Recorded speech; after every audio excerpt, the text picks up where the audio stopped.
NCD card, binabacktest ko. Ibig sabihin, tinetest ko yung back, tinetest ko yung history niya. No? Ang tanong na gusto kong malaman, kailan ko kaya pwedeng i-trade? When is the best time for me to trade NCD card? Ang gusto kong malaman, para masagot yun, gusto kong malaman kailan kaya siya gumagalaw. Kasi kung hindi siya gumagalaw, ba't ko siya i-trade? Diba? So gusto kong malaman kailan siya gumagalaw.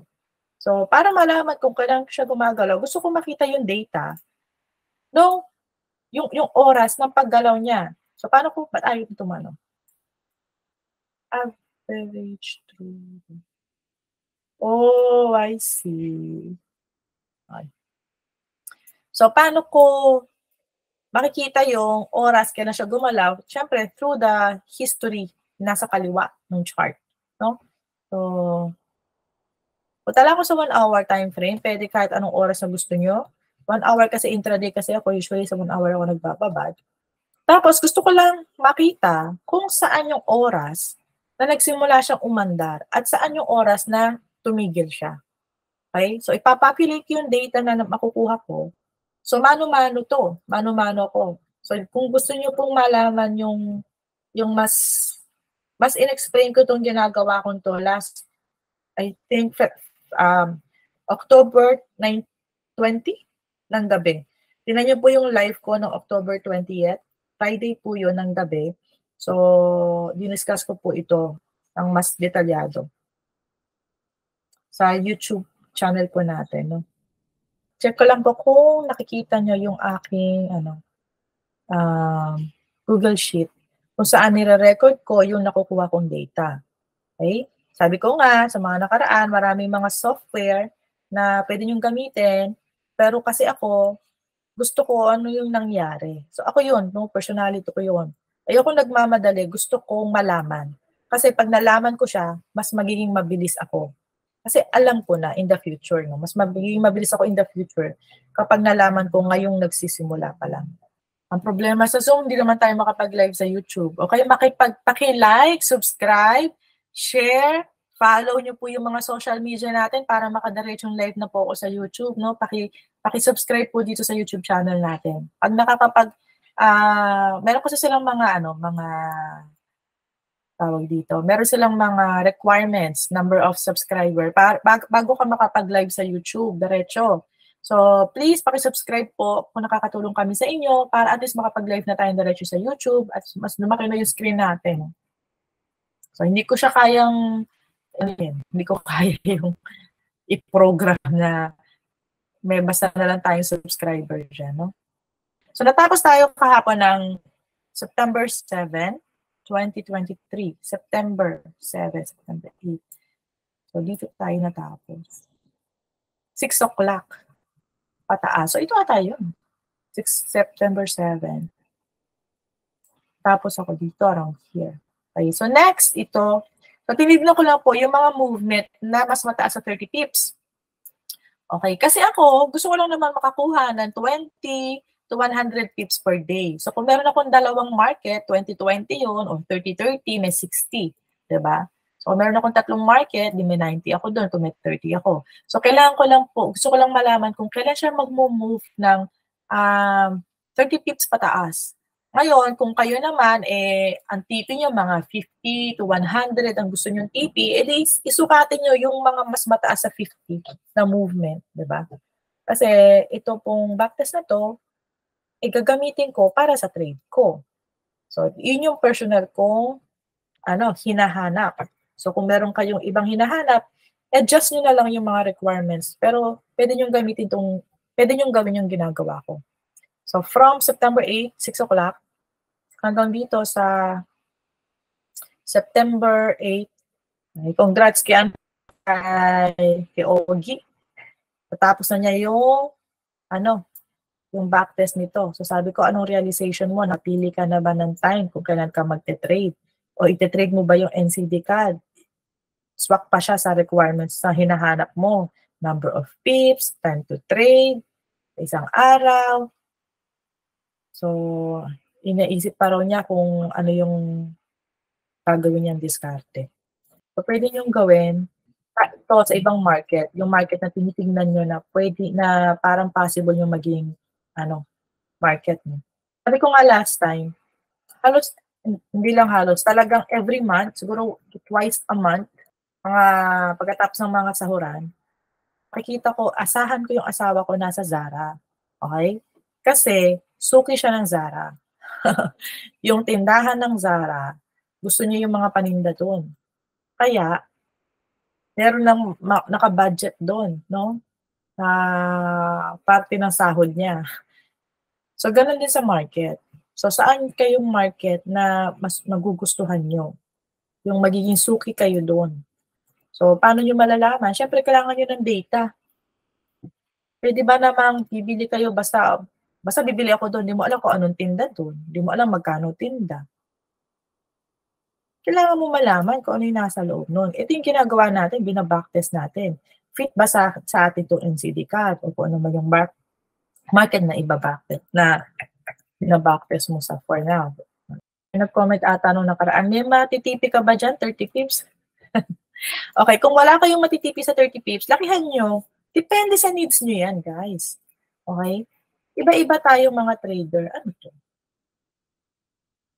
Nalito na ako, ah.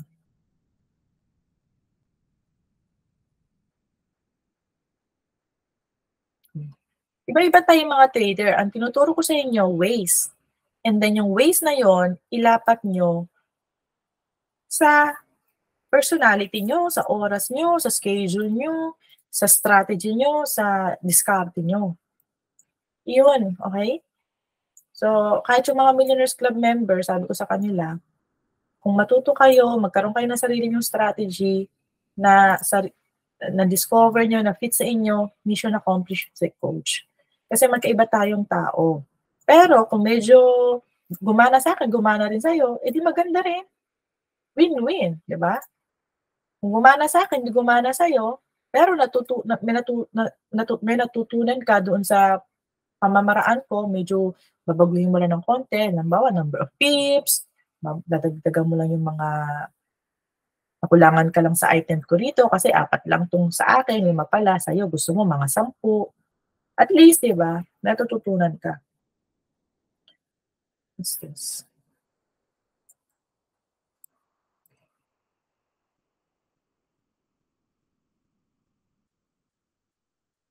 Siya, 11 pa rin pala.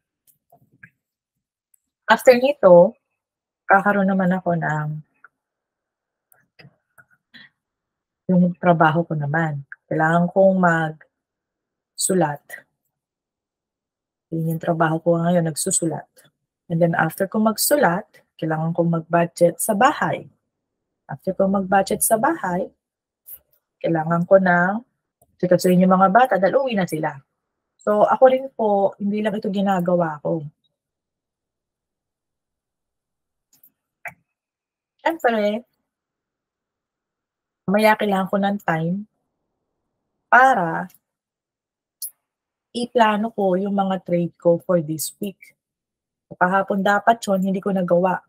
So, mamaya ko ipaplano yung trade ko. Yung pera na ilalagay ko, yung mga EA na iseset ko, no? Itong mga chart na to na nilagay natin, yung analyzation na ginawa ko, saan ko siya ilalagay na account. So next time siguro, sama natin yung sa live. True to life tayo dito. So imagine guys, kanina nagpa-plot ako. Gaano katagal ko siya pinulat? Mabilis pa yun ha. Kasi nga nasa YouTube tayo. Tapos imagine kung kayo, ano yung ginagawa nyo? So hindi ko alam ginagawa nyo sa trading nyo, maaring mas marami kayong ginagawa sa atin, sa akin, di praise the Lord. No? Kung mas detalyado kayo kaysa sa akin, praise the Lord. Ngayon naman, kung hindi naman ganito, talagang walang ka-effort-effort, eh huwag kayong magtataka ba't walang progress yung trading life nyo. Kasi hindi nyo naman pala nilalagyan ng effort. Hindi because hindi nyo kaya, it's because hindi kayo nagbibigay ng effort. Enough effort na kailangan para magkaroon ng progress.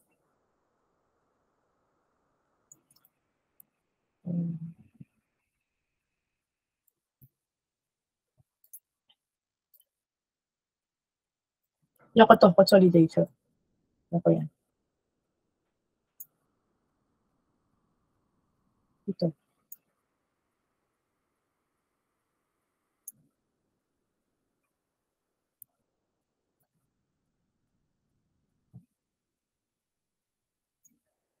So, pinuha ko yung simula ng oras, kung saan siya unang nag-move at saan siya natapos mag-move. Okay, so far, nakikita natin na yung NCD CAD, nag-move siya the whole day. So, kung the whole day siya nag-move, ang kailangan ko na lang, so far ha, ilan pa lang naman to? 2 months pa lang naman to. Kulang-kulang. Kailangan kong mag-decide sa sarili ko kung kailan ko siya ite-trade. Ako. Kasi siya gumagalaw siya maghapon eh. So ako, kailan ako pwede na i-trade siya? Kasi parang so far, nakikita ko, gumagalaw siya maghapon. So, hindi naman ako pwede maghapon na nakatutok sa NCD CAD. Iyoko naman nun. Kaya, after ko mapopulate yung mga data na kailangan ko, kailangan ako mag-decide, anong oras ko iti-trade to? Ganun. Tapos, kakayanin ba niya yung take profit na gusto ko? Ganun. Anong oras ko siya i-analyze para makuha ko yung galaw niya? Ganun. So, kailangan may mga tanong ka na tingnan mo kung masasagot nung populated data mo. O yung mga nakuha mo na mga numbers dyan sa chart. Last na to. Last na to, promise. So far, parang maganda siya talaga sa umaga. Okay. So, pag ganito, malamang sa gabi ko siya i-chart, tapos nakaabang na yung EA ko sa umaga para kahit hindi ko maabutan yung alas 6, alas 7, eh meron nang nakaabang sa akin. Diba? So, pwede kong gawin yon. Ngayon, pero 2 months pa lang to, not enough data pa.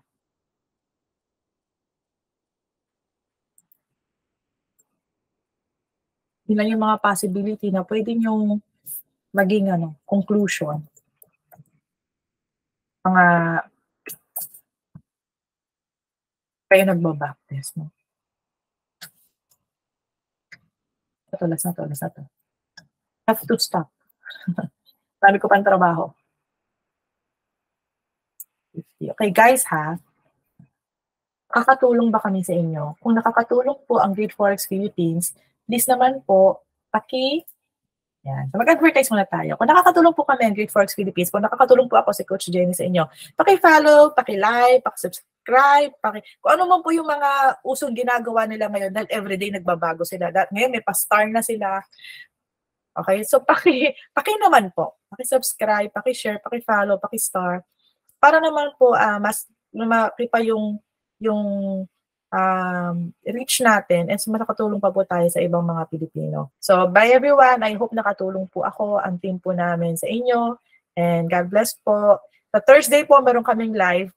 Every Thursday, ng alas 8 ng gabi sa Pilipinas, meron kaming live training. Live po yun sa Zoom, pwede kayo mag-join.